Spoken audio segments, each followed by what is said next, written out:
Students, welcome to my YouTube channel study with ICLM। आज हम बात करेंगे MS एक्सेल के बारे में। MS एक्सेल पर वर्क कैसे करते हैं और उसमें क्या फंक्शंस होते हैं। तो इसके लिए सबसे पहले तो MS एक्सेल को ओपन करेंगे।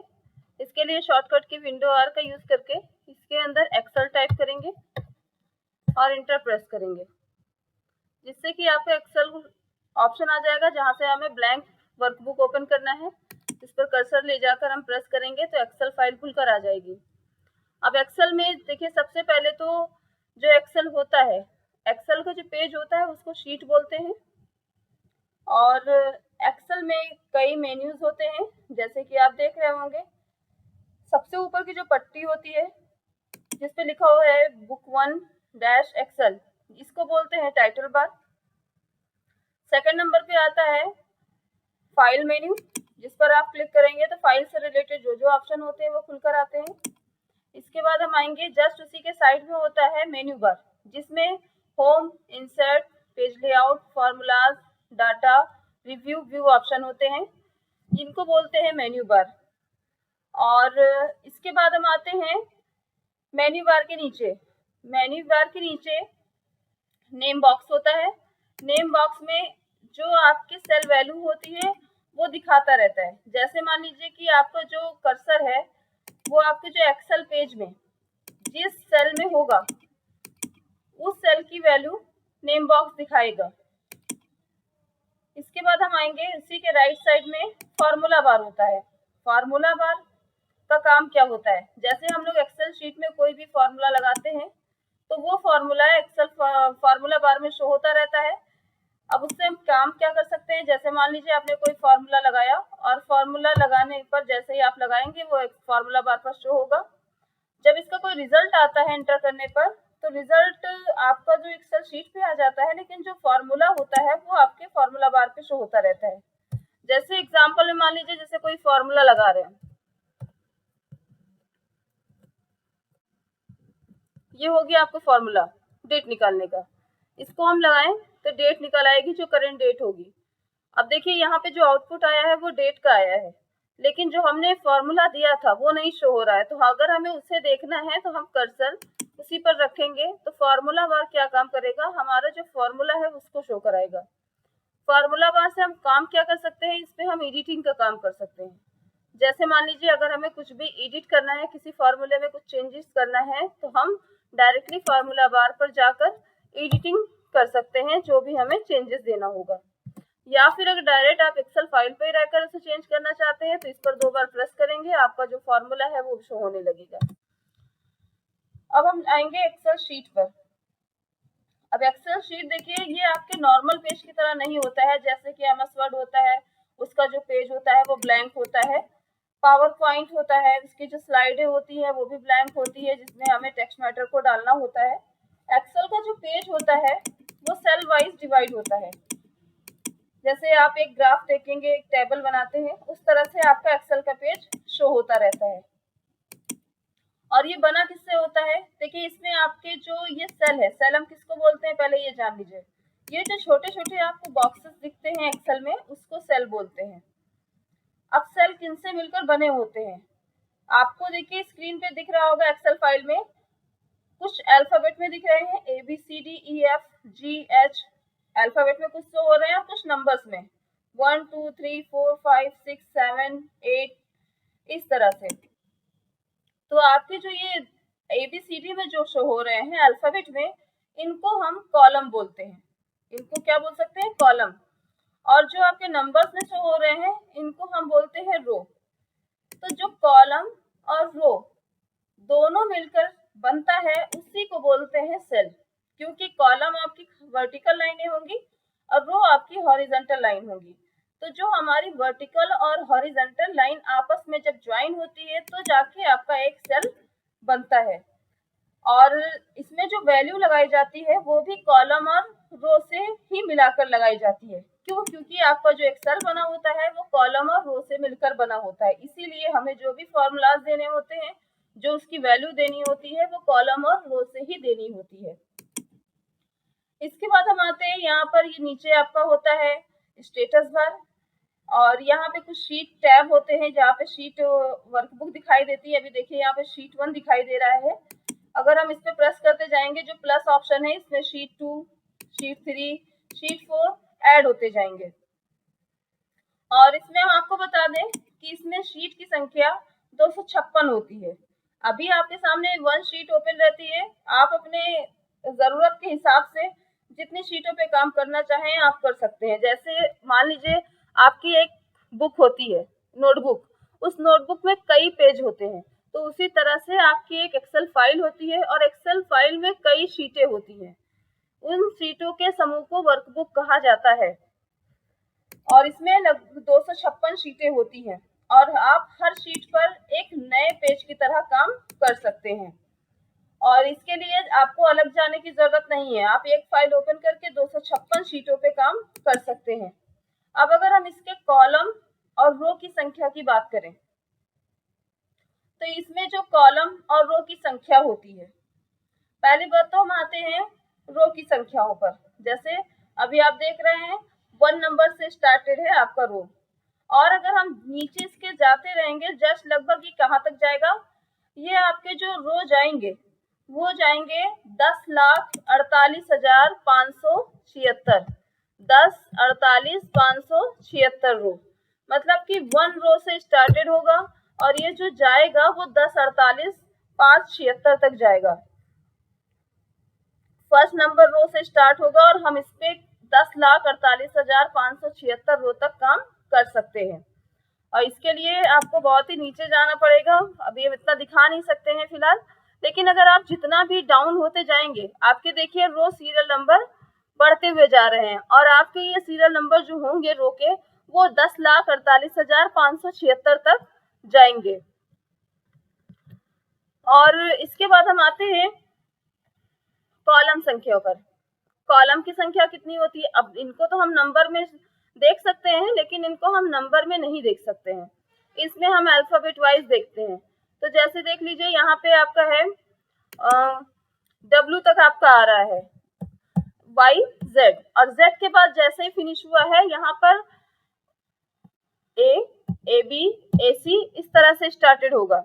तो आपके इसमें जो कॉलम संख्या होती है, जैसे अभी हमने बताया है, रो की संख्या आपकी जो रहती है 10,48,576, ये आपके क्या है, रो है, जिनको मतलब हम इतने रो पर रहकर काम कर सकते हैं। कॉलम कितने होते हैं आपके? कॉलम की संख्या होती है 16,384। शीट की संख्या कितनी होती है? अभी हमने बताया था, शीट की संख्या होती है 256। मतलब हम एक एक्सेल फाइल पर रहकर 10,48,576 रो पर काम कर सकते हैं, 16,384 कॉलम पर काम कर सकते हैं और 256 शीटों पर काम कर सकते हैं। तो ये आपके एक्सेल फाइल के जो बेसिक एलिमेंट्स थे, ये उनके बारे में अभी बताया जा रहा था। और एक चीज बता दें, इसमें आप कोई भी फॉर्मूला लगाएंगे तो इसमें एक सिंबल होता है जिसको लगाना बहुत ही जरूरी होता है, इक्वल टू साइन जो होता है आपका, ये सिंबल बहुत ही जरूरी होता है। इसके बगैर आपके एक्सेल में कोई भी रिजल्ट नहीं आएगा, ना ही कोई आपका फॉर्मूला वैल्यू निकालेगा। तो इसमें बहुत सारे आपके फॉर्मूलाज होते हैं जिनको हम यूज करके एक्सेल पर कैलकुलेटिंग वर्क कर सकते हैं और बहुत सारे अदर वर्क कर सकते हैं। तो अभी हम इसमें कुछ बेसिक आपके जो फॉर्मूलाज हैं उनके बारे में बताएंगे, सिंपल जो फॉर्मूलाज हैं। जैसे एग्जांपल में मान लीजिए यहाँ पर कुछ नंबर्स हम कॉलम वाइज टाइप कर रहे हैं और उन नंबर्स को हमें जोड़ना है।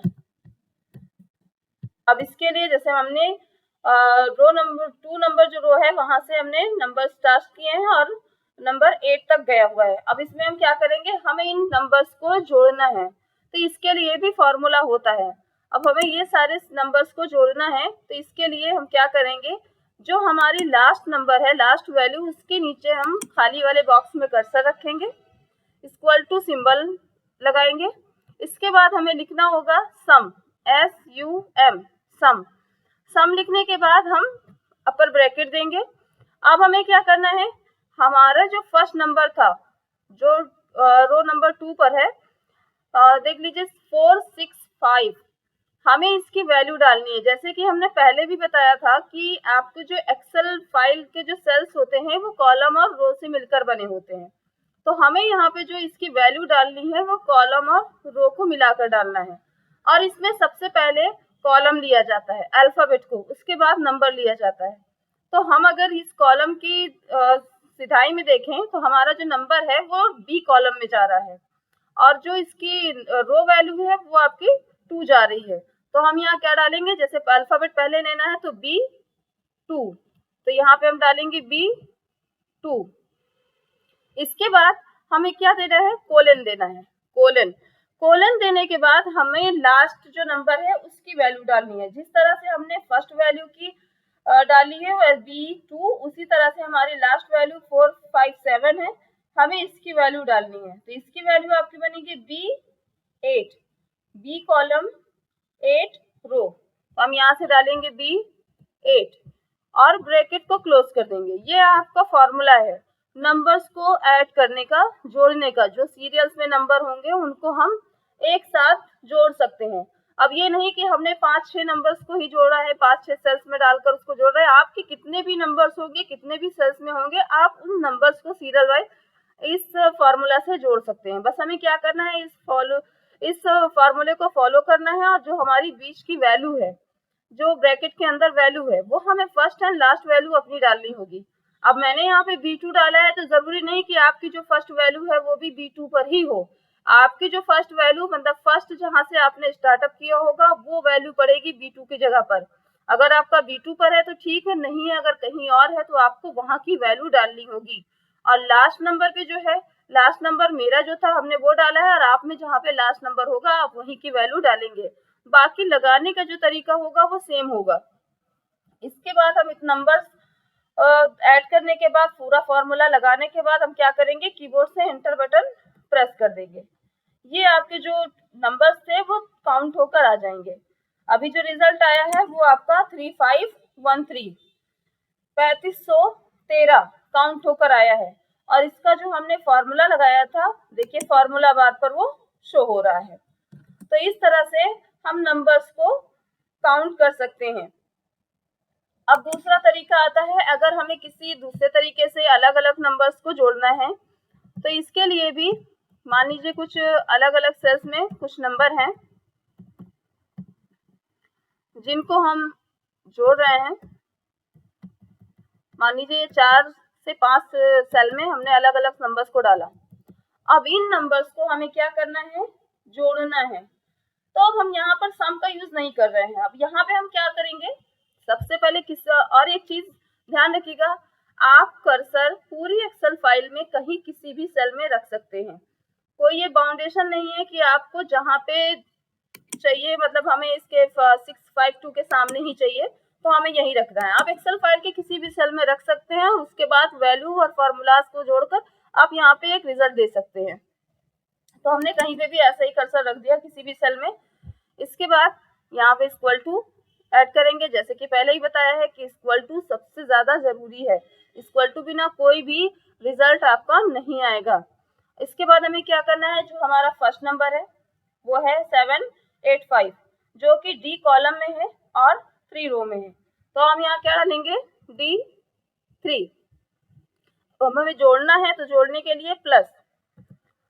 इसके बाद जो हमारा सेकेंड नंबर है E9, तो E9 प्लस। इसके बाद है G5 plus H9 plus K5।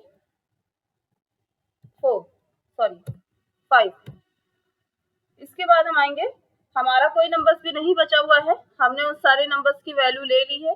बीच में हमें जोड़ना था, हमने प्लस ऐड कर दिया है। और इसके बाद हमें क्या करना है, कीबोर्ड से एंटर बटन प्रेस करना है। ये देखिए आपका जो रिजल्ट है वो निकल कर आ चुका है। आप दोनों तरीके से जोड़ सकते हैं, जैसे अभी हमने यहाँ पे बताया था, सम फार्मूला ऐड करके आप नंबर्स को जोड़ सकते हैं, और यहाँ पर आप अलग अलग नंबर्स को अलग तरीके से जोड़ सकते हैं, जो कि अलग अलग जगहों पे नंबर्स थे जिनको हमने इक्वल टू लगाने के बाद वैल्यू लेकर और प्लस से ऐड किया है। तो इस तरह से आप भी अगर चाहें तो अगर जोड़ना चाहते हैं और आपको नहीं पता है तो आप इस तरीके से भी जोड़ सकते हैं। अब इसके बाद हम आएंगे, जैसे हमें किसी नंबर को माइनस करना है। अब हमें 785 में से 689 को माइनस करना है, तो इक्वल टू 785 की वैल्यू ले लेंगे। 785 की जो वैल्यू जा रही है वो D14 जा रही है, D14। अब हमें यहाँ पे माइनस करना है तो माइनस का सिंबल देना होगा। इसके बाद हम आएंगे, हमें जिसको इसमें से माइनस करना है, जिसको घटाना है, तो हम क्या करेंगे, इसकी वैल्यू लेंगे। जो हमारी इससे ये सेकंड वैल्यू है वो है F15। इसके बाद हम क्या करेंगे, एंटर बटन प्रेस कर देंगे, ये माइनस होके आ जाएगा। हमें इसका फॉर्मूला देखना है तो हम उसी वैल्यू पे कर्सर रखेंगे, हम 2 बार प्रेस करेंगे तो हमें यहाँ पे भी फार्मूला दिख जाएगा, या फिर अगर हम 1 बार कर्सर रखेंगे तो फार्मूला बार में भी हमारा फार्मूला यहाँ पे शो होगा।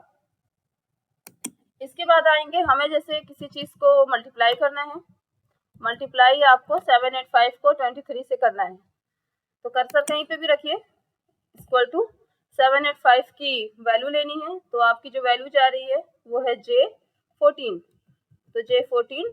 अब यहाँ पे जो मल्टीप्लाई का सिंबल होता है वो स्टार होता है, कीबोर्ड में आपके जो स्टार बटन होता है वही आपको मल्टीप्लाई सिंबल होता है, तो कीबोर्ड के स्टार बटन को प्रेस करेंगे, ये आपका मल्टीप्लाई सिंबल है एक्सेल में। इसके बाद हम आएंगे, जो हमें जिससे हमें मल्टीप्लाई करना है 23 से, तो 23 आपको जो है वो 16 पे जा रहा है, J16।